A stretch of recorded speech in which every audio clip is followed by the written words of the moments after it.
Okay जी, तो last class में भाइयों बहनों हमने शुरू किया था इलेक्ट्रोलिटिक सेल। ठीक है जी, इलेक्ट्रोलिटिक सेल के बारे में हम यहाँ पे स्टडी करें। क्या किया था हमने इलेक्ट्रोलिटिक सेल के अंदर? मैंने आपको बताया था कि दो इलेक्ट्रोड होते हैं, एक कैथोड होता है एक एनोड होता है। इलेक्ट्रोलिटिक सेल में इलेक्ट्रोकेमिकल सेल से उल्टे हमारे इलेक्ट्रोड। ठीक है जी, इलेक्ट्रोलिटिक सेल में इलेक्ट्रोकेमिकल सेल के उल्टे इलेक्ट्रोड्स होते हैं। जैसा हमने इलेक्ट्रोलिटिक सेल में लोन लिया था, याद करने के लिए, L for left, O for oxidation, A for anode and N for negative. अगर आप कंफ्यूज हो जाओ तो ये ले लेना, लोन ले लेना भैया। ठीक है, लोन से याद आ जाएगा कि क्या होगा। ये किस में होता है? इलेक्ट्रो केमिकल सेल में। इलेक्ट्रोकेमिकल में जो भैया हमारे घर पे यूज हो रहे होते हैं, है ना, batteries, they all are electrochemical cell. ठीक है, अब हम बात करेंगे इलेक्ट्रोलिटिक सेल में। यहाँ पे एनोड क्या है मेरा?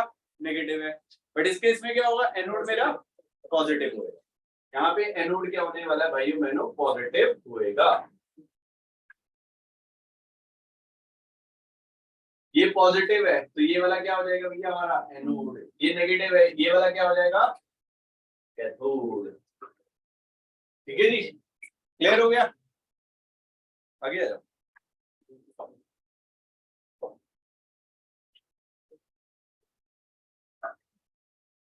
फाइन,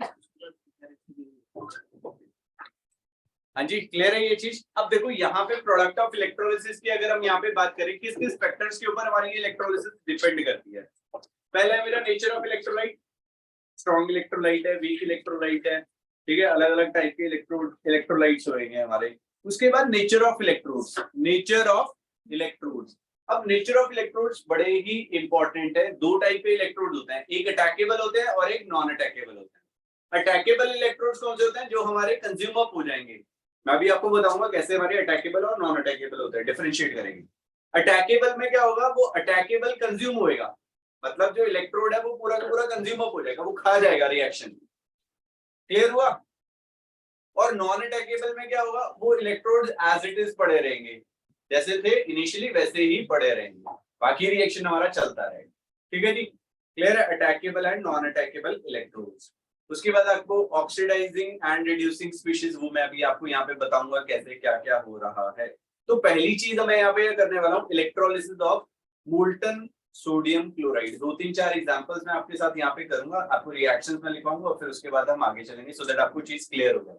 बहुत extremely rare of the rarest chances है कि वो सीबीएसई में ये क्वेश्चन पूछेगा, बट ऑब्जेक्टिव में चांसेस हैं ये चीज आने के। क्योंकि लास्ट क्लास में याद करो, मैंने आपको दो चीजें बताई थी। एक प्राइमरी चेंज था जब हमने इलेक्ट्रोलिसिस किया था लास्ट में, और एक था मेरा सेकेंडरी चेंज। ठीक है, वो प्राइमरी एंड सेकेंडरी चेंज क्या क्या है वो मैं अभी आपके साथ यहाँ पे डिस्कस करूंगा। राइट, तो पहली चीज हम यहाँ पे क्या करते हैं, इलेक्ट्रोलिसिस ऑफ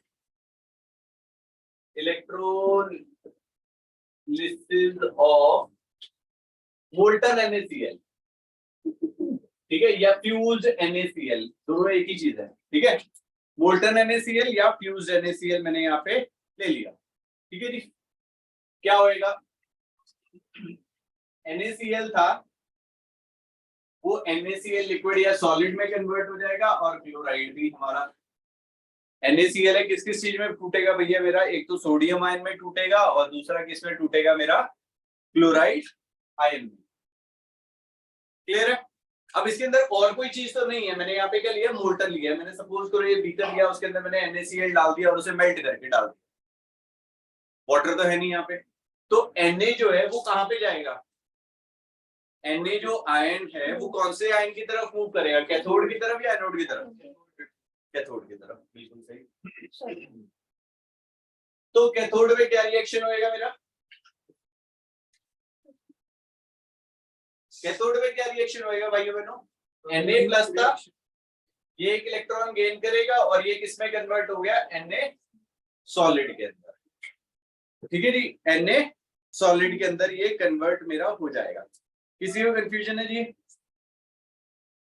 बोलो भाइयों बहनों। अब एनोड में क्या रिएक्शन होएगा?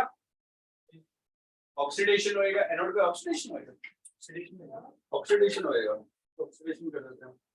यहाँ पे क्लोराइड आयन था, 2 क्लोराइड आयन ले लेते हैं, उन्होंने क्या करना है, क्लोरीन गैस में कन्वर्ट होंगे और 2 इलेक्ट्रॉन यहाँ पे हम ये कर देते हैं, दोनों रिएक्शन को बैलेंस कर देते हैं। क्लियर हो गया? अब क्लोरीन जो बना, क्लोरीन क्या बनेगा, एज अ गैस, क्योंकि क्लोरीन जो है ना एनवायरनमेंट में कैसे एग्जिस्ट कर रही है, एलिमेंटल नेचर क्या है उसकी, गैस है, तो वो क्या करेगी, गैसियस फॉर्म में हमारी एनोड से क्लोरीन गैस इवॉल्व हो जाएगी।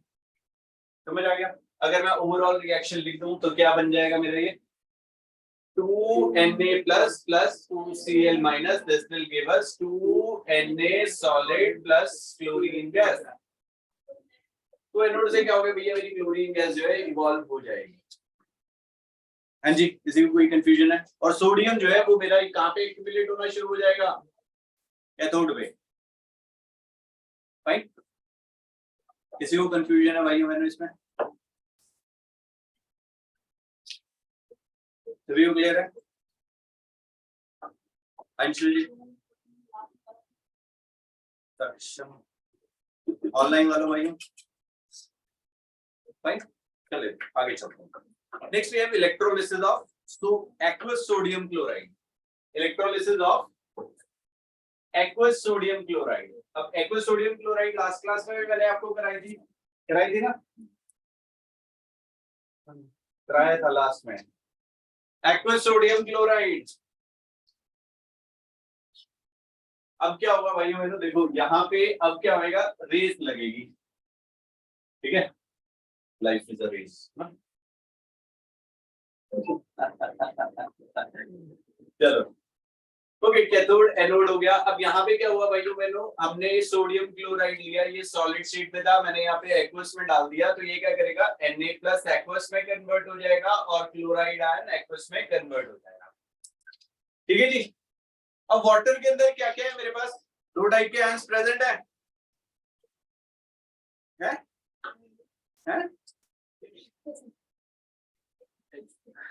बताओ यार बुलबुसी करके, हैं? क्या कह रहे हो भाई? H पॉजिटिव और OH minus negative ions present है।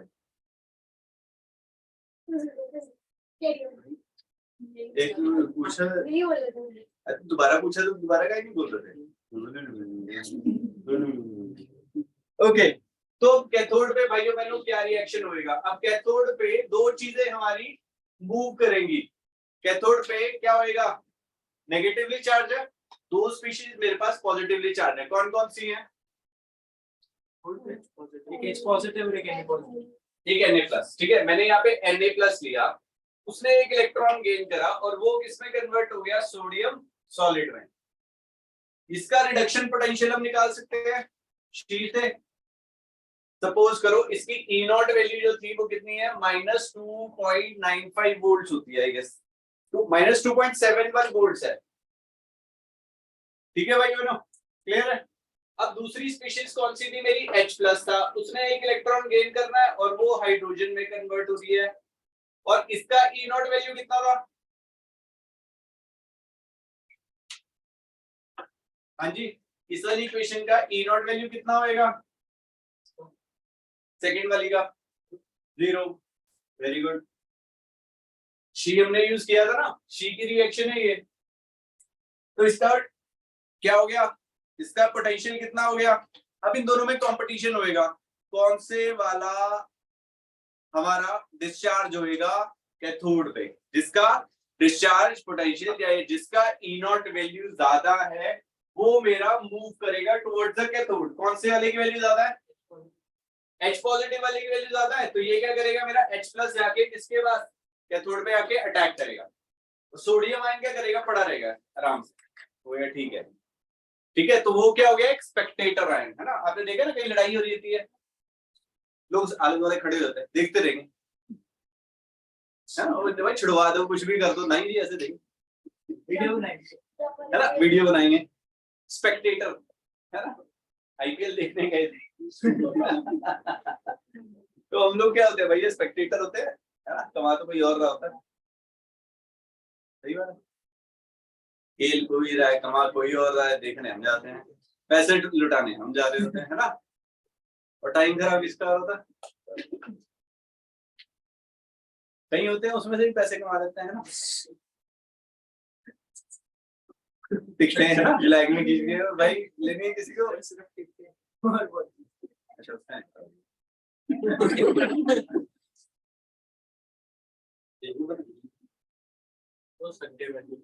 अच्छा वो तो ड्रीम 11 सारी जगह है, ड्रीम 11 और भी पता नहीं क्या, चलो छोड़ो हमें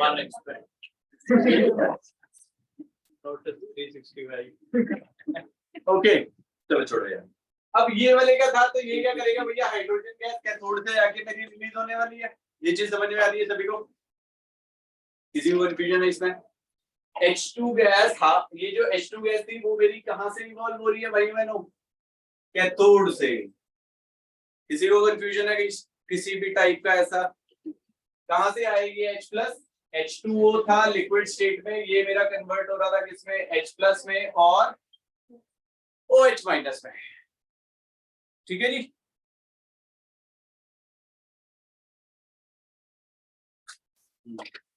मतलब वोल्टेज से भी बता रहा हूँ ना आपको, अदरवाइज हमने ऐसे ही किया था। क्या वोल्टेज? अरे वो डिस्चार्ज पोटेंशियल जो लास्ट टाइम मैंने बताया था आपको, डिस्चार्ज पोटेंशियल वैल्यूज नहीं थी। अब एनोड पे भाई बहनों कोई रिएक्शन हो रहा होगा, एनोड पे क्या हुआ? अब नेगेटिवली चार्ज स्पीशीज थी, अब कौन कौन सी दो नेगेटिवली चार्ज स्पीशीज आए थे मेरे पास? Cl माइनस और OH माइनस।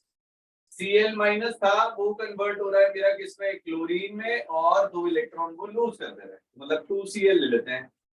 ठीक है जी, क्लियर है? और OH माइनस में क्या होगा मेरा? रिएक्शन उल्टी कर दी। रिएक्शन कैसे किया इन्होंने? H2O था, एक इलेक्ट्रॉन गेन कर दिया, यहां से हाइड्रोजन गैस इन्होंने इवॉल्व कर दी और OH माइनस आयन निकाल दिया। अब यहां से क्या होगा? H2O था राइट, वो किस चीज में कन्वर्ट हो गया मेरा? O2 में और H2 में। 2H2O था, O2 हो गया, 4H2 में कन्वर्ट हो गया। 2H2O था वो किसमें कन्वर्ट हो गया? O2 में और 4H प्लस आयंस में। इन दोनों की पोटेंशियल लिख दे रहा हूं। क्लोरीन वाले का रिएक्शन है मेरा E0 1.36 वोल्ट्स, और वाटर का जो डिस्चार्ज पोटेंशियल था दैट वाज E0 1.23 वोल्ट्स।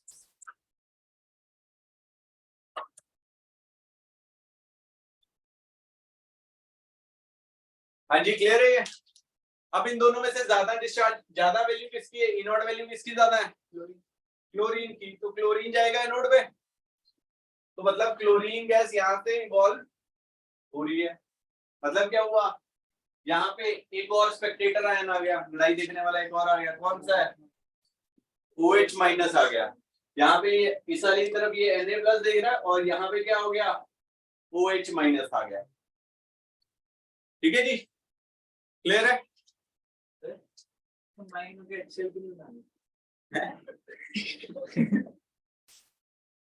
कौन बना के? वो एटमॉस्फेयर में बना लेंगे कैसे? ऐसे नहीं होता। देखो बहुत सारी चीजें चाहिए होती है, हाइड्रोजन और क्लोरीन को अगर आप जोड़ोगे ना, सनलाइट की प्रेजेंस चाहिए, कैटलिस्ट चाहिए होता है। ऐसे रिएक्शंस नहीं होती है। ऐसे तो हमारे एनवायरनमेंट में ऑक्सीजन भी है, नाइट्रोजन भी है, ये दोनों आपस में रिएक्ट करके नाइट्रिक ऑक्साइड क्यों नहीं बना देते? ये लाफिंग गैस क्यों नहीं बना देते? है ना? उन्हें कुछ एनर्जी चाहिए, कोई एक्टिवेशन एनर्जी चाहिए, तो वो एनर्जी जब मिल जाएगी तब तो हो जाएगा। है ना? नहीं पता लगा सारे हाथी जा रहे हैं, N2O बना दी लाफिंग गैस। वो बेचारा कोई दुखी भी था तो वो भी देख के क्या कहेगा, वो भी खुश हो रहा है। दुखी वाला खुद भी ऐसे, दुखी वाला भी बेचारा कोई नहीं, क्या हुआ क्या पता नहीं क्या हुआ है। वैसे तो पेपर में फेल हो गए पर फिर भी। हाँ जी क्लियर हो गया ये?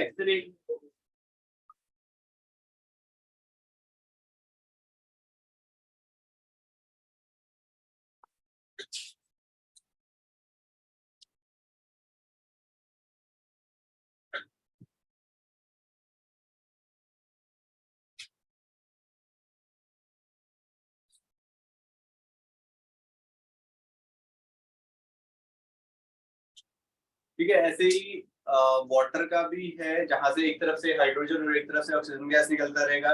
ऐसे ही कॉपर सल्फेट का भी है। अब सल्फेट आयन क्या है, हमारा स्पेक्टेटर आयन, वो पड़ा रहेगा ऐसे। कॉपर जो है वो डिपॉजिट होता रहेगा। सर इसमें Na पॉजिटिव भी स्पेक्टेटर है। हाँ, तो डिस्चार्ज पोटेंशियल देखेंगे ना, रिएक्शन बनेगा क्या इसका, तो होगा क्या? हाइड्रोजन निकल गया, क्लोरीन निकल गया। ये था NaCl सॉलिड, इसका एक्वस किया, इसका इलेक्ट्रोलिसिस कर दिया। सपोज भाई आपने, हाँ, NaCl था एक्वस स्टेट में, वो क्या क्या बना के देगा, NaOH plus hydrogen plus chlorine. देसी तरीके से बताऊं आपको, 1 मिनट में समझ आ जाएगी चीज। ठीक है, अभी ये चीज तो बड़ी टफ लग रही है यार, डिस्चार्ज पोटेंशियल वाला क्या है, कैसे है। अब मैं आपको बताता हूँ प्राइमरी और सेकेंडरी चेंज कैसे होगा, देसी वाला तरीका बताता हूँ, 1 मिनट में समझ आ जाएगी। ओके, रब कर दूं, सबने लिख लिया ये वाला, जल्दी लिखो।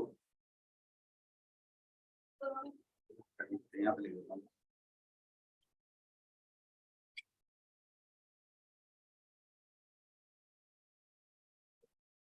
जल्दी समझ में आना चाहिए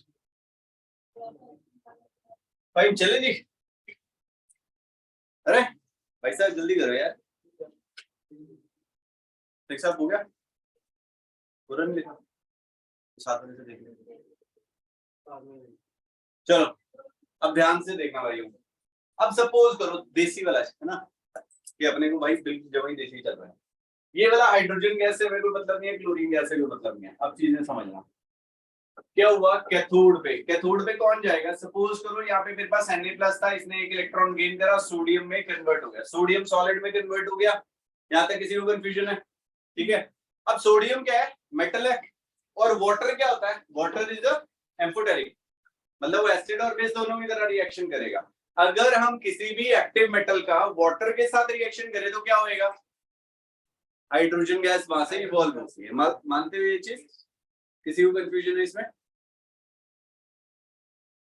सभी को पता है? मैंने यहाँ पे ये किया, ये सोडियम सॉलिड यहाँ पे आके डिपॉजिट हुआ, जैसे वो सोडियम सॉलिड डिपॉजिट हुआ, इसने वाटर के साथ रिएक्शन किया, क्या बना दिया, ये NaOH बना दिया, और हाइड्रोजन गैस क्या हो गई भैया, यहाँ से इवॉल्व हो गई। यहाँ से क्या गया मेरा, हाइड्रोजन गैस। क्लियर है? अब नेगेटिव वाले तो कौन जाएगा मेरा, इस एनोड पे कौन जा रहा है, Cl- ही जाएगा। उसने क्या करना है, 2Cl थे वो क्लोरीन में कन्वर्ट हुआ, 2 इलेक्ट्रॉन लूज कर दिए। क्लोरीन गैस गैस थी तो वो इवॉल्व कर गई, बन क्या गया मेरा, NaOH। OH तो वाटर से आ गया ना यार, हमने मतलब वाटर को नहीं करा, कुछ नहीं किया, वही करो, देसी वाला तरीका था, समझ में आ गया ना चीज। अब एक चीज बताता हूँ, यहाँ पे ये सोडियम से सोडियम सॉलिड में कन्वर्ट हुआ, इसको मैंने बोल दिया प्राइमरी चेंज। ठीक है, सोडियम फिर से वहां पे रिएक्शन में पार्टिसिपेट कर रहा है और NaOH में कन्वर्ट हो गया, इसको मैंने क्या बोल दिया, सेकेंडरी चेंज। ऐसे जल्दी समझ में आ गई ना रिएक्शन, रिएक्शन के लिए भाइयों बहनों, बट डिस्चार्ज पोटेंशियल वाला वही कहानी रहेगी। ठीक है, क्लियर हो गया? अगर वो बोल देता है कि यार आपको सिंपल सा आंसर बताओ मेरे को, क्या क्या स्पीशीज बन रही हैं, तो आप डायरेक्ट बता सकते हो ना यहाँ से, इसलिए ये चीज बताइए आपको कि कंप्लीट द रिएक्शन दे दिया। स्कूल लेवल में नहीं पूछेगा वो ऐसा कुछ, CBSE में नहीं पूछेगा। सर अगर वहां पे कोई ऐसा हो, मतलब लाइक कैथोड पे या एनोड पे किसी भी कोई, मतलब दो ऐसी चीजें हो जिनका, जैसे एक सॉलिड है और उसका इलेक्ट्रोड पोटेंशियल ज्यादा है गैस वाले से, तो तब क्या होगा? तो डिपॉजिट हो जाएगा, तो वो OH- था वो पड़ा रहेगा भाई, चलिए, है ना, या हाइड्रोजन उसमें पड़ा रहेगा, कोई इशू नहीं। हाँ जी, चले आगे। ओके, अब मैं आपको देखो यहाँ पे क्या थे हमारे, अटैक नॉन अटैकेबल इलेक्ट्रोड्स थे, जो हमारे इलेक्ट्रोड्स थे वो एज इट इज पड़े रहे। अब मैं एक और एग्जांपल करा रहा हूँ जहां पे हम अटैकेबल इलेक्ट्रोड्स के बारे में बात करें। अटैकेबल इलेक्ट्रोड्स मतलब जो मेरा कंज्यूम अप होता रहेगा इसके अंदर, जो हमने लास्ट क्लास में भी किया था, जैसे गोल्ड प्लेटेड थे, है ना, इसने गोल्ड की सिल्वर की चेन बनवाई और उसके ऊपर के गोल्ड प्लेटिंग करा ली। ठीक है, अब भाई प्लेटिनम की मैन क्या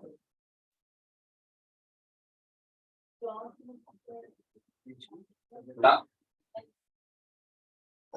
उसके बगल वाला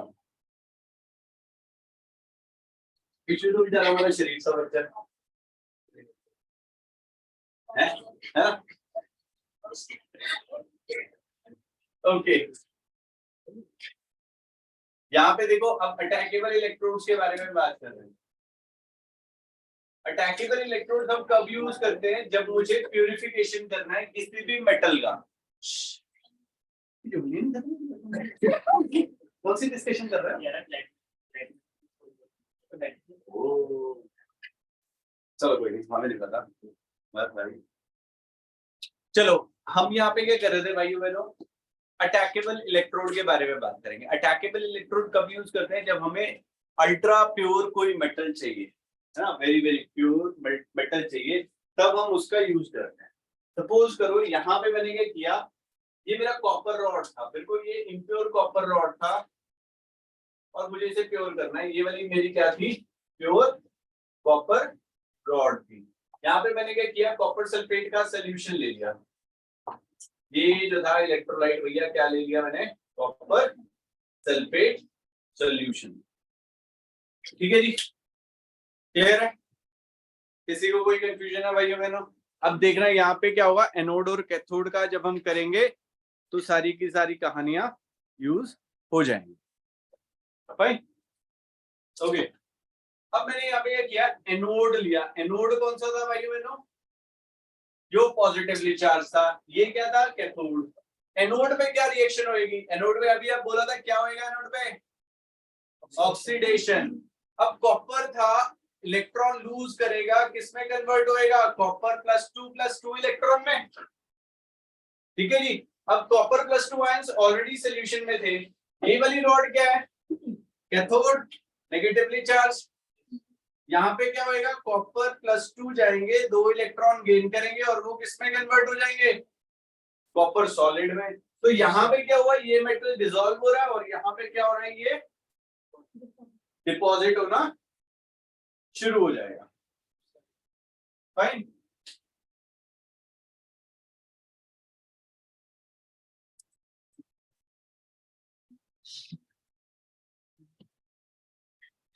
ठीक है जी, क्लियर है?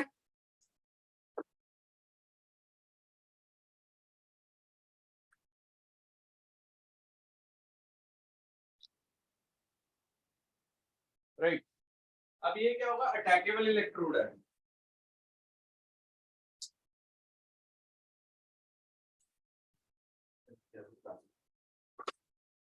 ठीक है जी।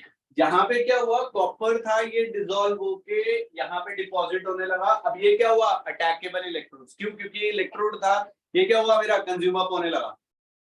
ये क्या हुआ, मेरा कंज्यूम अप होने लग गया रिएक्शन में।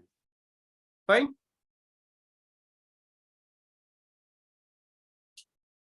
फिर जो आपने वो बेसिकली बताया वो नहीं आया। नहीं, वो तो रिएक्शन याद करने के लिए, अगर वो पूछता है रिएक्शन में कि यार मेरे को प्रोडक्ट बता दो, तब आप वो चीज निकाल सकते हो। अब प्रोडक्ट में वो थोड़ी पूछेगा कि इसका डिस्चार्ज पोटेंशियल क्या है, तो देसी वाला तरीका तभी चलेगा। ठीक है, अदरवाइज आपको क्या करना है, पूरा का पूरा रिएक्शन दिया हुआ नहीं आएगा यार पेपर में वो। ठीक है, ऑब्जेक्टिव में आएगा कि हाँ क्या बनेंगे प्रोडक्ट्स। ठीक है जी, क्लियर हो गया?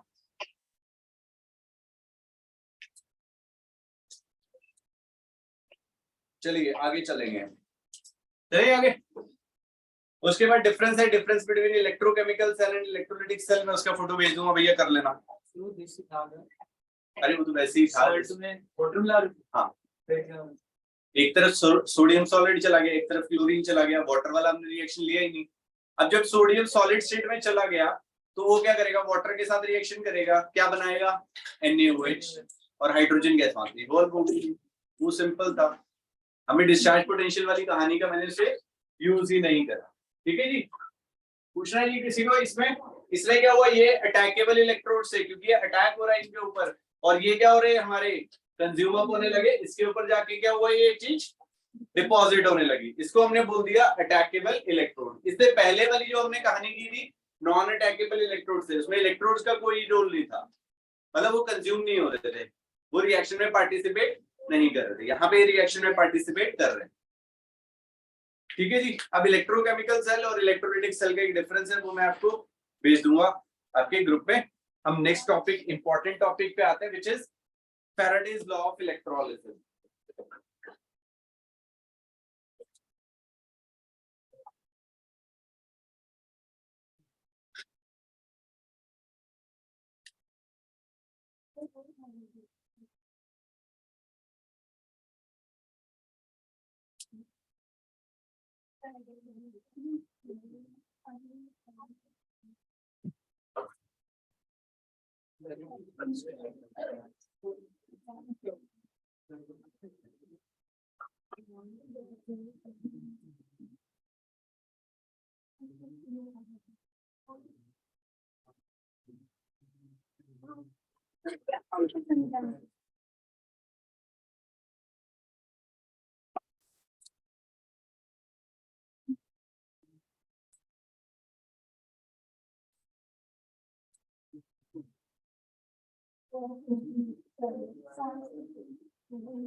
Attackable and non attackable electrode.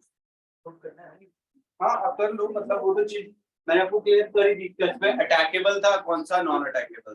Attackable ये वाला था जिसके अंदर मेरा जो इलेक्ट्रोड है वो कंज्यूमर पूरा रिएक्शन में यूज्ड पूरा है, और नॉन अटैकेबल जो इससे पहले था NaCl में कोई भी मतलब जो इलेक्ट्रोड था वो रिएक्शन में पार्टिसिपेट नहीं कर रहा था। ठीक है जी। अब इसमें क्या होगा, जैसे इम्प्योर था ना तो नीचे क्या करेगा, जो इम्प्योरिटीज है वो नीचे आके बैठ जाएगी, सारी की सारी यहाँ पे आके इकट्ठी हो जाएगी। इसको हम लिख देते हैं कि एनोड का इम्प्योरिटीज या एनोड मड। याद आया कुछ? एनोड मड से कुछ याद आया है ना? याद आया? 9th में पढ़ा होगा शायद। नहीं पढ़ा नहीं। अच्छा पढ़ा नहीं।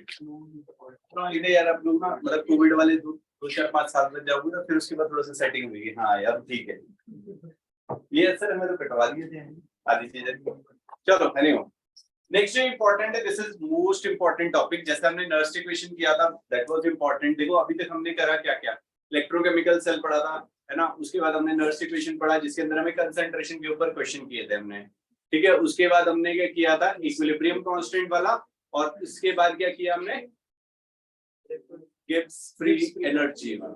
ठीक है, उसके बाद मैंने इलेक्ट्रोलाइटिक सेल पे आ गया। इलेक्ट्रोलाइटिक सेल तो सिंपल सा था। अभी जो हम करने वाले हैं that is Faraday's laws of electrolysis. बहुत इंपॉर्टेंट टॉपिक है, सिंपल से टॉपिक है, मुश्किल नहीं है यहाँ से क्वेश्चंस। ठीक है, यूनिटरी मेथड से क्वेश्चन निकल जाता है। ठीक है, यूनिटरी मेथड से क्वेश्चन निकल जाता है, बट मैं आपको दोनों तरीके कराऊंगा जो इसमें दिए हुए हैं। बुक में यूनिटरी मेथड वाला भी बताया हुआ है, मैक्सिमम क्वेश्चन यूनिटरी मेथड से कराए हुए हैं। ठीक है जी, क्लियर है? तो चलिए नेक्स्ट टॉपिक लिखिए, फैराडेज लॉ ऑफ इलेक्ट्रोलिसिस। इसकी भैया डेफिनेशन भी आ जाती है पेपर में, वो बोलता है कि डिफाइन कर दो बस।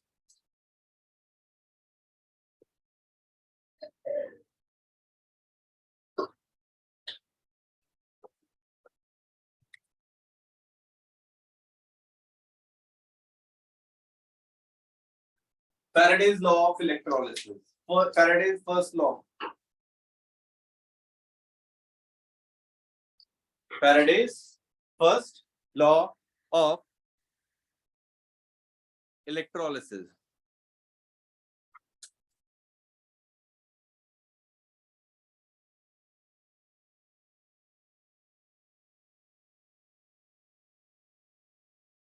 Right?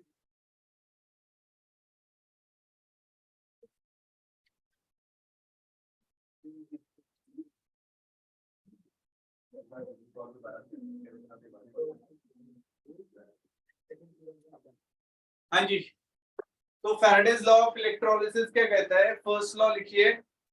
इसमें बोला इसमें कितना अमाउंट ऑफ सब्सटेंस मेरा डिपॉजिट हो रहा है, वो किस चीज के ऊपर डिपेंड कर रहा है? Charge flowing through the cell. कितना अमाउंट ऑफ सब्सटेंस मेरा डिपॉजिटेड हुआ वो किस चीज के ऊपर डिपेंड कर रहा है भैया बहनों? क्वांटिटी ऑफ इलेक्ट्रिसिटी, ठीक है, ये कितना अमाउंट ऑफ चार्ज मेरा पास हुआ। लिखिए डेफिनेशन लिख लीजिए, the mass of the substance deposited, first law है, फर्स्ट लॉ फैराडे, हां first and second law, the mass of the substance deposited or liberated, mass of the substance deposited or liberated at any electrode is proportional to the quantity of charge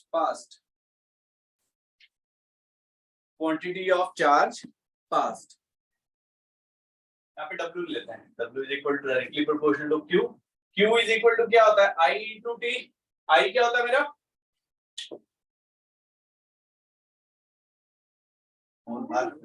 I क्या होता है current, T क्या होता है temperature, time, तो Q is equal to I into T हो गया, तो W is directly proportional to I into T, and W is equal to क्या कर सकता हूँ मैं यहाँ पे Z into I into T, ये Z क्या हो गया इलेक्ट्रोकेमिकल इक्विवेलेंस, सर W क्या बोलते हैं? वो नहीं करता, work amount of substance deposited, yes weight से W ले लिया, ठीक है जी, कितना मेरा सब्सटेंस ग्राम्स में डिपॉजिटेड हुआ वो किसके प्रोपोर्शनल है, charge flowing through it, and Q is equal to I into T, physics में पढ़ा था W is equal to I into T हो गया, W is equal to Z into I into T, ठीक है जी, क्लियर है, and Z is the electrochemical equivalent कर लीजिएगा इसे,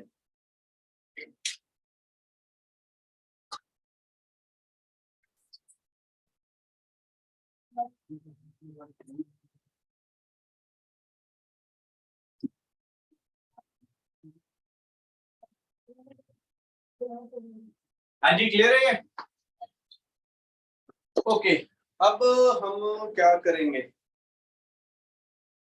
अब Z की definition, what do you mean by electrochemical equivalence, अगर मैं पूछता हूं आपसे तो बताइए क्या होगा, define Z,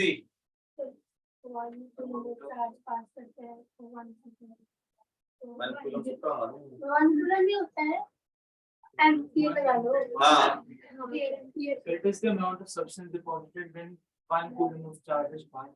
1 coulomb of charge, yeah you can say कि 1 ampere of current is passed through the cell for 1 second, ਤੁਸੀਂ 1 coulomb भी कह रहे थे, टाइम भी कह रहे थे, एक ही चीज कहनी है ना, ठीक है जी, कितना अमाउंट ऑफ सब्सटेंस मेरा डिपॉजिटेड हुआ, electrochemical equivalence is defined as कितना अमाउंट ऑफ सब्सटेंस मेरा डिपॉजिटेड हो रहा है अगर 1 ampere of current for 1 second is pass through the cell, ठीक है जी, लिखिए definition, Z is defined as mass of substance deposited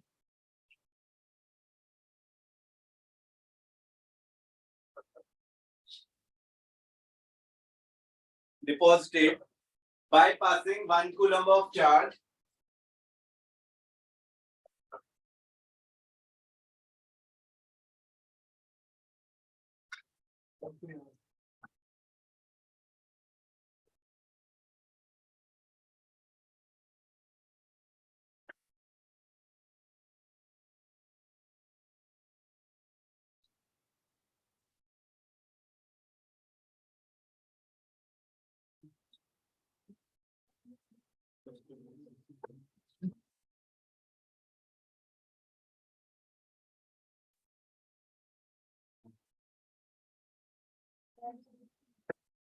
one coulomb of charge is passed or by passing, sorry, on passing 1 coulomb of charge or by passing 1 ampere of current for 1 second.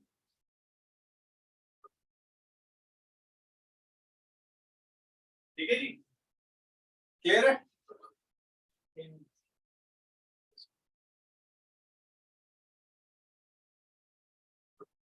1 ampere of current is for 1 second through the electrolyte.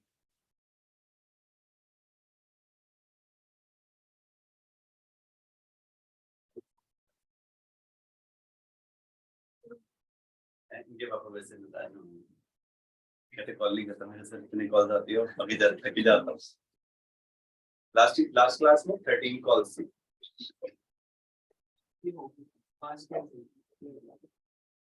सुबह से आई नहीं थी, अब sir अभी आ रही थी।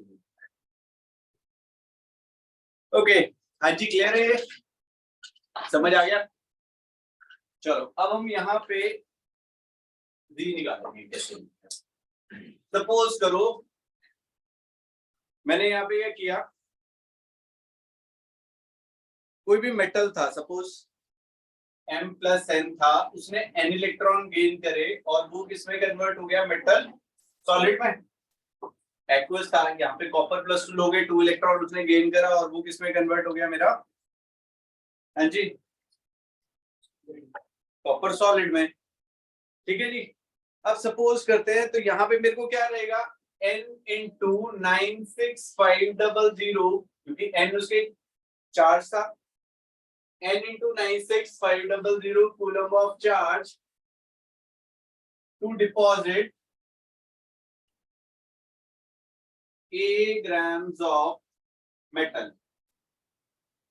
समझ आ रहा है? N × 96500 coulomb of charge will deposit A grams of the metal M। तो 1 कूलम कितना करेगा भाई बहनों, A/N × 96500 कूलम्स, है ना, अपॉन में ग्राम आ जाएगा, मतलब A/9 × N × 96500 ग्राम्स मेरा मेटल डिपॉजिट होएगा, है? हाँ, एटॉमिक मास होएगा ना उसका, ये एटॉमिक मास है। ठीक है जी, क्लियर हो गया? अब उसके बाद अगर 1 coulomb of charge deposit mass of element कितना करेगा, अभी हमने लिया था W = Z × I × T या Z × Q, समझ रहे हो? अगर मैं यहाँ पे 1 कूलम ऑफ चार्ज इसके थ्रू फ्लो करता हूं तो कितना मेटल मेरा डिपॉजिट होएगा, अरे कितना वेट डिपॉजिट होएगा, 1 कूलम जी ग्राम्स, है? कैसे मेरे भाई वेट पूछा ना, W इज द वेट। अच्छा, समझ आ गया? राइट। तो 1 कूलम कितना बनाएगा, Z ग्राम्स के बराबर, और Z किसके बराबर हो गया भाई बहनों, Z will be equal to A/N × 96500। ठीक है जी, क्लियर है? अभी A/N क्या होता है, इलेक्ट्रॉन्स, नंबर ऑफ इलेक्ट्रॉन्स। हाँ, ये देखो ना, N इलेक्ट्रॉन इसने गेन करके ये बनाया ना। अब एक सिंपल सी कहानी पे आता हूँ, इक्विवेलेंट वेट ऑफ एलिमेंट कैसे निकलता है भैया,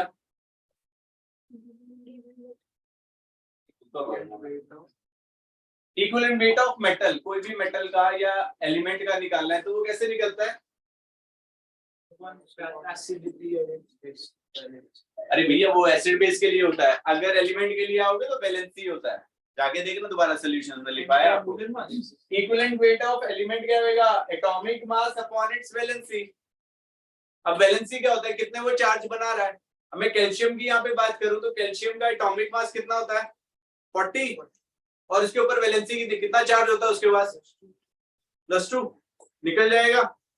अब कोई भी एलिमेंट है उसके बाद एक सर्टेन नंबर का ही वैलेंसी होती है, वो फिक्स होती है किसी भी एलिमेंट की। अगर मैंने सल्फर लिया, सल्फर के ऊपर कितना चार्ज आता है, -2। Sulphur is a non metal और वो 2 इलेक्ट्रॉन गेन करेगा तो उसकी वैलेंसी कितनी होगी, 2। एल्यूमिनियम लिया, एल्यूमिनियम की वैलेंसी कितनी होगी, 3। तो ये N जो था वो उसकी वैलेंसी होगी, और A क्या है, एटॉमिक मास। तो मैं इसको ऐसे लिख सकता हूँ, A/N को E लिख सकता हूँ, इक्विवेलेंट मास अपॉन 96500। हाँ जी,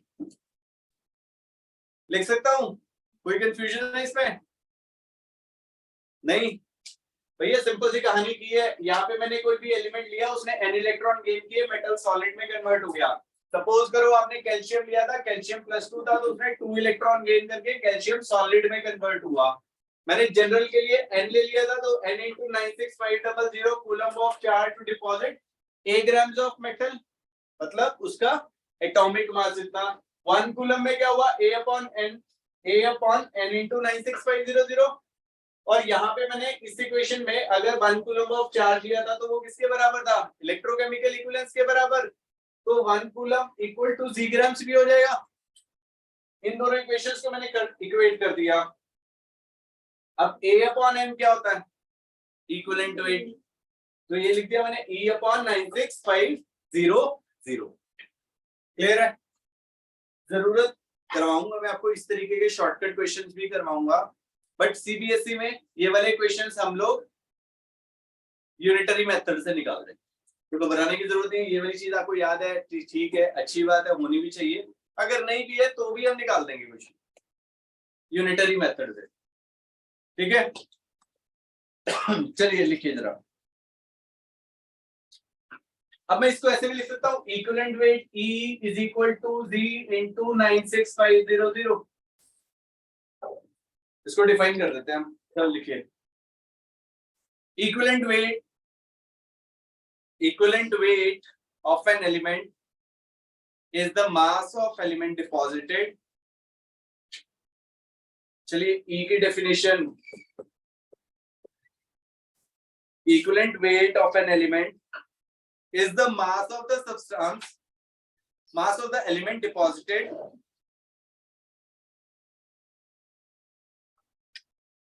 mass of element is the equivalent weight of an element is the mass of element deposited by passing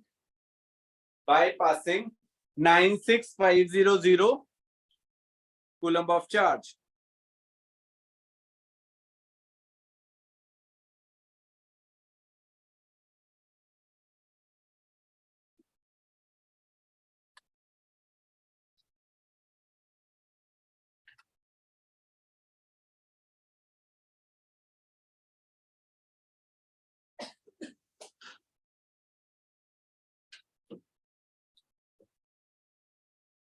ठीक है जी, चलिए नेक्स्ट सेकंड लिखिए, Faraday's second law. Faraday's second law ये रब कर दो, ये जल्दी करना, कहां से ऊपर वाला रब कर दो, यहां से ऊपर का। ऐसे मत साथ लिखते ना करें यार, ये तो लेक्चर जाके देख लिया करो, टाइम तो निकालना पड़ेगा सर। क्वेश्चन करने के लिए टाइम निकल गया। अरे कम सोने से बंदा थोड़ी मरता है, सुना कभी? तो 2 साल सो लो, कुछ नहीं होएगा। सर रात को तो सो गए, सुबह उठाने वाला भी तो होना चाहिए ना कोई, तो भी हजार। Faraday's second law of electrolysis. चलिए Faraday's second law of electrolysis. अब इसमें क्या बोलता है, देखो आपने फिजिक्स में एक चीज पढ़ी थी कि हमारे जो हमने कोई सर्किट लिया, उसके अंदर अगर मैंने कोई चीज सीरीज में लगाई तो उसके इसमें क्या होता था, करंट जो होता था वो हमारा क्या रहता है, सेम रहता है, वोल्टेज जो थी वो डिवाइड होती है। अब ये हमने यहाँ पे फैराडेज सेकंड लॉ पढ़ा। फैराडेज सेकंड लॉ में क्या चीज पढ़ी हमने कि आई के ऊपर डिपेंड कर रहा था। अब दोनों सर्किट में करंट हमारा सेम जा रहा है, तो जो अमाउंट ऑफ सब्सटेंस डिपॉजिटेड होएगा वो किस चीज के ऊपर डिपेंड कर रहा था, करंट के ऊपर। I W is equal to Z into I into T। क्या हो गया, गड़बड़ है।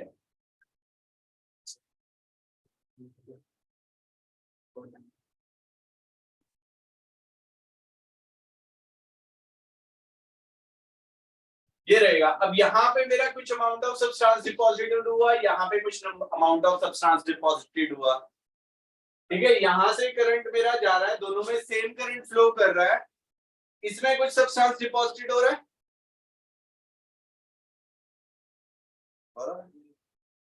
इसमें सपोज करो W1 सब्सटेंस डिपॉजिटेड हुआ, इसके अंदर मेरा W2 सब्सटेंस डिपॉजिटेड हुआ। तो W1 upon W2 that will be equal to equivalent weight of 1 upon equivalent weight of 2, मतलब E1 upon E2 लिख लीजिए सर, फिर मैं कराता हूँ जरा डेफिनेशन।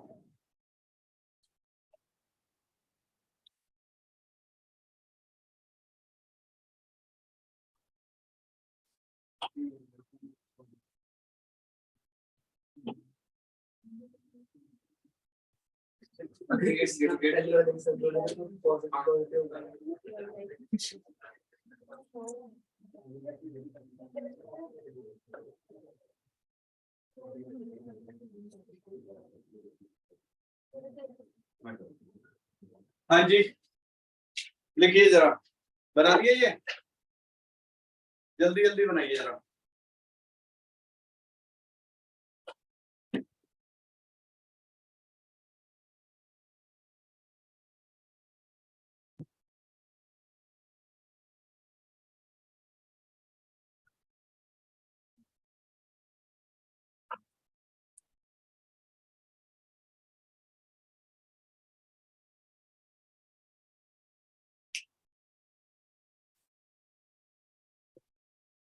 हाँ जी, बन गया। चलिए लिखिए जरा, डेफिनेशन लिखिए। When the same quantity of charge, when the same quantity of charge is passed through the solution, when the same quantity of charge, same quantity of charge is passed through the solution, is passed through the solution of different electrolytes, pass through the solution of different electrolytes,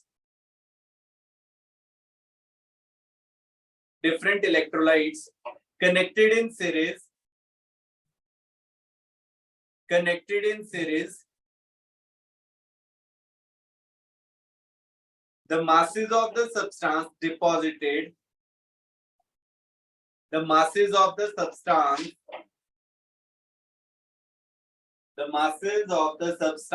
deposited at respective electrodes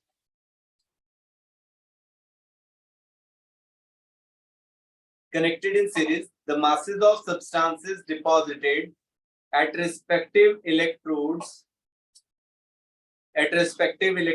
are directly proportional to their equivalent masses.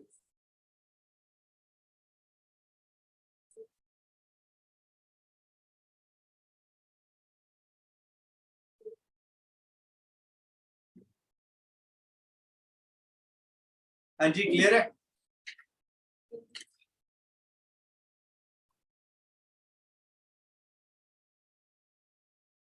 अब suppose करो यहाँ पे मैंने क्या किया, copper sulphate ले लिया solution का, यहाँ पे मैंने क्या किया, जिंक सल्फेट ले लिया। तो मैं यहाँ पे लिखता हूँ mass of copper deposited upon mass of zinc deposited. तो ये क्या हो जाएगा, W1 by W2।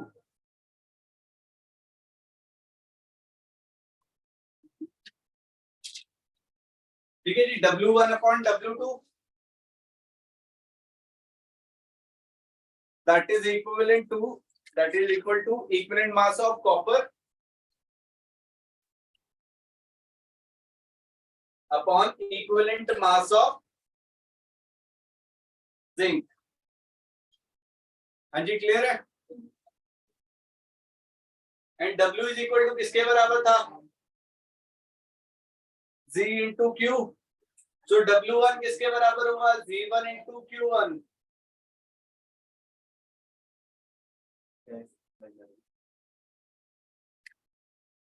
W2 will be equal to Z2 into Q2।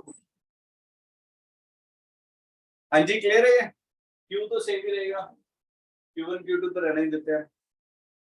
ठीक है जी, तो W1 upon W2 that will be equal to Z1 upon Z2। अभी Z किसके बराबर था, E अपॉन 96500, तो यहाँ पे आ जाएगा E1 अपॉन 96500 और यहाँ पे भी क्या आ जाएगा E2 अपॉन 96500। इसको हम लिख देंगे E1 upon E2, E1 upon E2।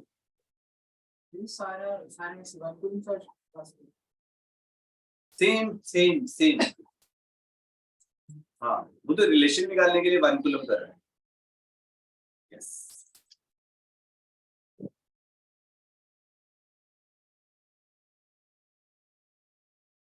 ठीक है जी, क्लियर है। चलिए नेक्स्ट टॉपिक लिखिए, preparations of applications of electrolysis. इसके ऊपर अभी क्वेश्चंस करेंगे हम, first law and second law के ऊपर। बस ये एप्लीकेशन वाले छोटे छोटे पॉइंट्स हम करते हैं, फिर इसके बाद हम आगे चलेंगे।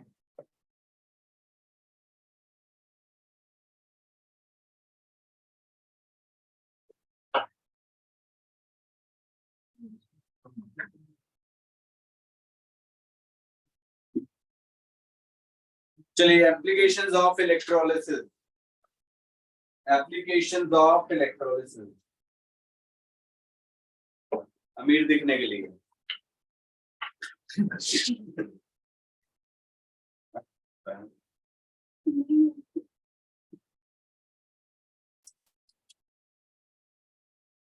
बड़ी बड़ी चेन पहन के भाई,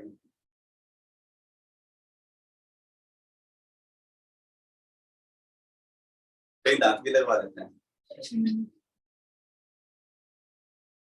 कल एक मीम देख रहा था, उसमें वो डेंटिस्ट के पास जाता है, वो डॉक्टर बोलते हैं, कहता है ये दांत लगवाना है, वो कहता है सिंपल दांत है तो वो कहता 2000 का है।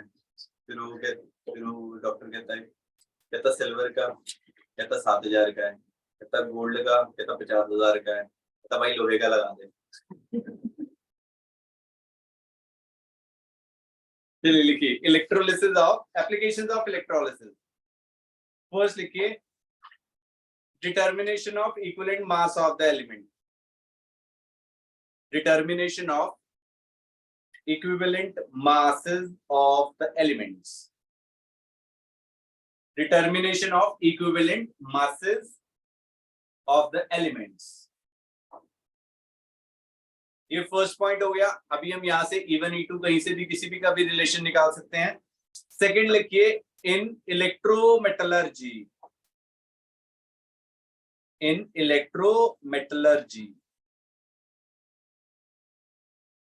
इलेक्ट्रोमेटलर्जी, इलेक्ट्रोमेटलर्जी, ठीक है। जहां पे रिएक्टिव मेटल्स होती है ना, वो डिस्प्लेस नहीं होती किसी भी मेटल से। सपोज करो मेरे को जिंक था या कॉपर निकालना है, कॉपर को कौन डिस्प्लेस कर सकता है?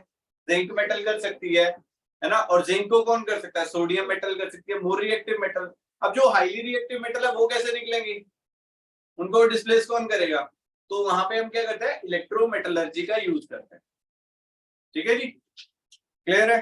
जो हाईली रिएक्टिव मेटल्स है वहां पे लिख लीजिए, for the extraction of highly electro, नहीं, for the extraction of highly reactive metals, for the extraction of, extraction EXTRACTION, for the extraction of highly reactive metals।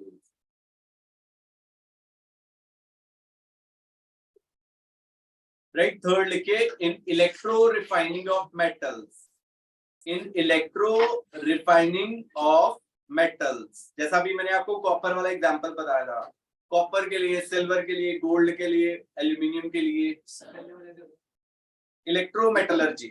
उसमें आपने जो वो लिखना है, हाँ, highly reactive metals, highly reactive metals है उनकी एक्सट्रैक्शन। क्योंकि देखो जो लेस रिएक्टिव है वो तो जैसे जिंक है या कॉपर है, उनको तो कोई और नीचे वाला मेटल उसे डिस्प्लेस कर रहा है। कॉपर ऊपर है, जिंक वाला उससे नीचे है, तो जिंक उसे डिस्प्लेस कर देगा। अब अगर मैं जिंक की बात करूं तो उससे नीचे कैल्शियम है, कैल्शियम डिस्प्लेस कर देगा। अब कैल्शियम से नीचे सोडियम है, तो सोडियम कैल्शियम को डिस्प्लेस कर देगा। बट सोडियम के लिए कौन बचा? कोई भी नहीं। तो उन मेटल्स के लिए हम क्या करते हैं? इलेक्ट्रोमेटलर्जी का यूज करते हैं, ठीक है। थर्ड है इन इलेक्ट्रो रिफाइनिंग ऑफ मेटल्स, जैसा मैंने अभी आपको कराया था अटैकेबल इलेक्ट्रोड, जिसमें अटैकेबल इलेक्ट्रोड सा इलेक्ट्रोड मेरा कंज्यूम अप होके इधर वाली उसमें प्योर फॉर्म में जा रहा था। फोर्थ लिखिए इन इलेक्ट्रोप्लेटिंग, अमीर दिखने में,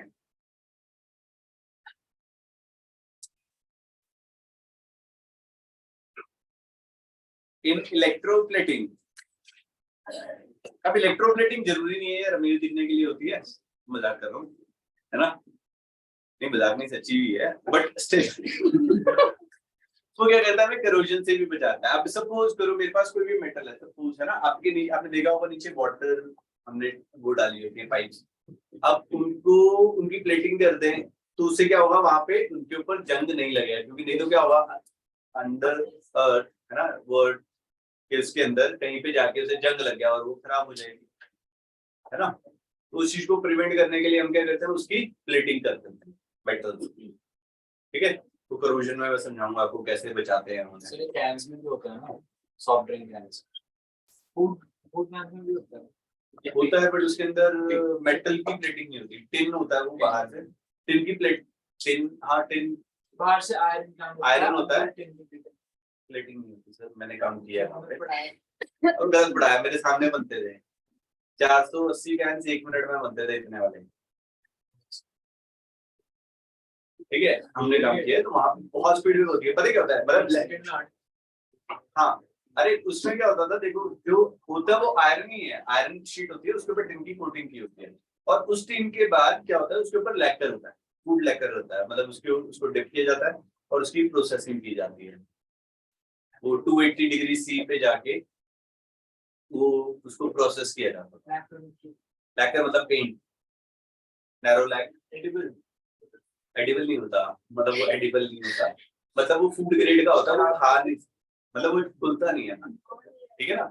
उसके ऊपर 3-4 बारी वो उसे ओवन में घुमाते थे, फिर उसके बाद उसकी कटिंग होती थी, और फिर उसके बाद शीट्स आती थी, वो मतलब इम्पोर्टेड भी आती थी, या ठीक है टाटा वाले बेचते थे बहुत सारे लोग, बट उसपे जंग लग जाता है, अगर आप देखोगे पुराने कैन होते हैं ना उनके ऊपर जंग लग जाता है, आपने देखा होगा जो घी वाले डब्बे होते हैं, अगर वो काफी पुराने रखे हुए हैं बाहर तो उनके ऊपर जंग लग जाता है, होती वो टिन की प्लेटिंग है, और उसके अंदर जो जॉइंट्स होते हैं वहां पे भी पेंट किया जाता है, अंदर पाउडर कोटिंग होती थी, बाहर से उसे लैकर से किया जाता था पेंट। अब वो प्लांट चला गया, नहीं तो मैं दिखा के लाता हूँ, कह देता भाई मुझे बच्चे दिखाना, बच्चों को दिखाना है अपने बच्चों को दिखाना, भैया दिखाओ जरा क्या दिखाना, अभी काम किया हमने, ठीक है ना। ठीक है जी, इलेक्ट्रोप्लेटिंग में यूज हो रहा था, और मेटल्स को बचाने के लिए, ठीक है, क्रोम की क्रोम की क्या होती है, प्लेटिंग कराते हैं। नेक्स्ट है preparation of chemicals, 5th point, preparation of chemical, जैसे अभी हमने NaOH भी बनाया था, क्लोरीन भी बनाया था, ऐसे ही फ्लोरीन भी बना सकते हैं और ऐसे एलिमेंट्स भी बना सकते हैं। Preparation of chemicals and preparation of, next लिखिएगा preparation of organic compounds, preparation of organic compounds, ठीक है जी।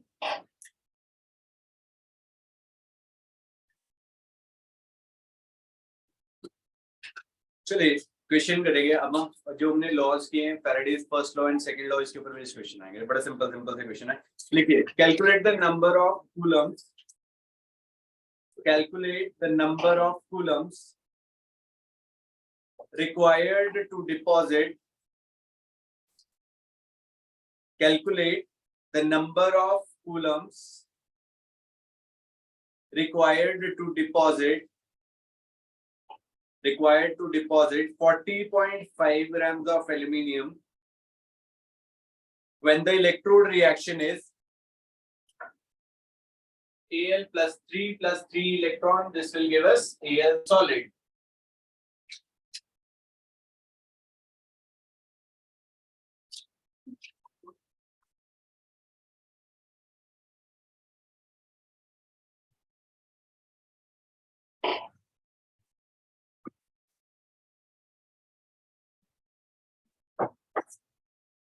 हाँ जी, कितना इलेक्ट्रिसिटी पास करना पड़ेगा मुझे, कितने कूलम ऑफ इलेक्ट्रिसिटी चाहिए मुझे यहाँ पे पास करने? इसमें जी के नहीं है। जी की जरूरत ही नहीं है, जरूरी थोड़ी है। अभी देखो ना, यहाँ पे मैंने क्या बोला, n इंटू 96500 कितने कूलम्स, कितना डिपॉजिट कर रहा था मेरा? एल्यूमिनियम का एटॉमिक मास कितना होता है? 27 ग्राम्स। अब यहाँ पे एल्यूमिनियम कितने इलेक्ट्रॉन गेन कर रहा है? तो यहाँ पे n की जगह मैं क्या लिखूंगा? 3 into 96500 coulombs of aluminium will deposit। हाँ एल्यूमिनियम है ना बेटा, रिएक्शन में देखा। 96500 कूलम। हाँ हाँ, 1 फैरेडे में कितने होते हैं? हाँ, तो देखो मैंने पीछे कराया था आपको। अरे यार, एक सिंपल सा रिएक्शन नहीं कराया था, m प्लस n था, n इलेक्ट्रॉन वो गेन कर रहा था, वो m सॉलिड में जा रहा था। यहाँ पे n इंटू 96500 कितना कर रहा था? उसके एटॉमिक मास जितना, a के बराबर। तो यहाँ पे 3 था, तो 3 इंटू 96500 कितना करेगा डिपॉजिट? 27 ग्राम्स। अब मेरे को क्या निकालना है यहाँ पे? चार्ज। तो चार्ज मेरा कहाँ पे आना चाहिए? राइट हैंड साइड पे। तो मैं यहाँ पे इसे ऐसे लिख सकता हूँ कि 27 grams of aluminium will be deposited by passing 3 into 96500 coulomb of charge। समझ आ रहा है भाई बनो? पलट के लिख दिया इसे। अब 1 ग्राम कितना करेगा? 3 into 96500 coulombs अपॉन में 27। उन्होंने बोला 40.5 ग्राम्स का, उन्होंने बोला 40.5 ग्राम्स का, तो यहाँ पे इंटू 40.5 ग्राम हो गया। आगे चार्ज हो गया। आंसर आ रहा 4.342 इंटू 10⁵ कूलम्स। कोई जरूरत नहीं है जी की, कोई जरूरत नहीं है, कुछ भी नहीं चाहिए।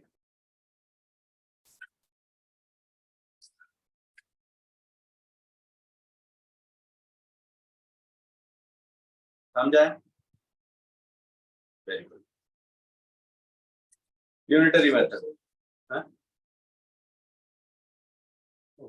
अभी चलो,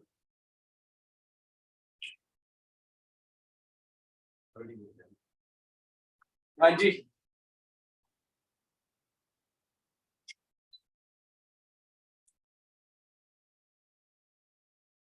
भाई तो चलिए अब हम करेंगे एक question. Calculate the time to deposit, CBSE का क्वेश्चन है, आउटसाइड दिल्ली 2015 का।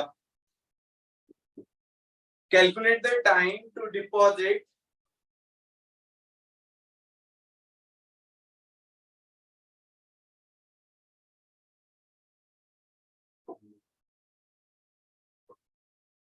calculate the time to deposit। हो गया, खत्म हो गया। नेक्स्ट क्वेश्चन लिखो। Calculate the time to deposit 1.5 grams of silver। Calculate the time to deposit 1.5 grams of silver at cathode when a current of 1.5 ampere, when a current of 1.5 ampere is passed through the solution। 1.5 gram of silver at cathode when a current of 1.5 ampere is passed through the solution of AgNO3। Time तो निकालना है मेरे भाई, ठीक है। 1.5 ampere is passed through the solution of AgNO3। अब देखो silver है, Ag प्लस है, एक इलेक्ट्रॉन गेन करेगा, किसमें कन्वर्ट हो जाएगा? Ag में। सिल्वर का मास कितना होता है? 108 ग्राम्स। Ag प्लस नहीं, AgCl होता है, AgNO3 होता है। सिल्वर नाइट्रेट होता है AgNO3, राइट। अब देखो यहाँ पे इसने Ag आ गया, राइट। अभी क्या होने वाला है यहाँ पे, क्या बोला उसने, टाइम निकालना है।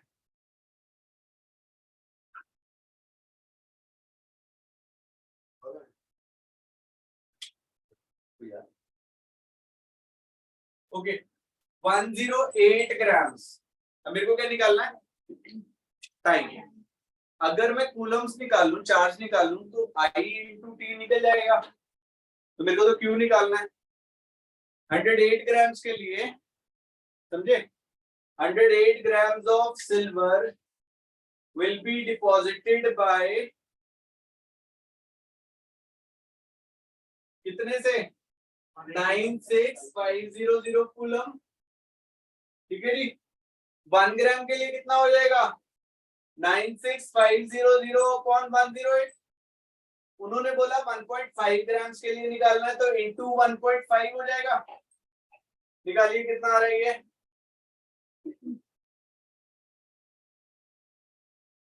इसको सॉल्व करोगे तो 1340.27 एम्पियर सेकेंड आ गया, या कूलम्स आ गया।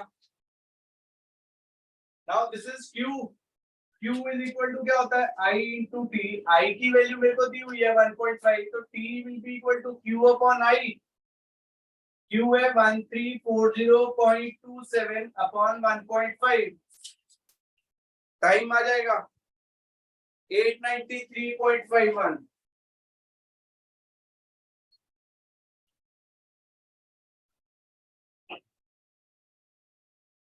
ठीक है जी, क्लियर है? किसी को कंफ्यूजन है इसमें कोई, भाइयों बहनों, एनीबॉडी?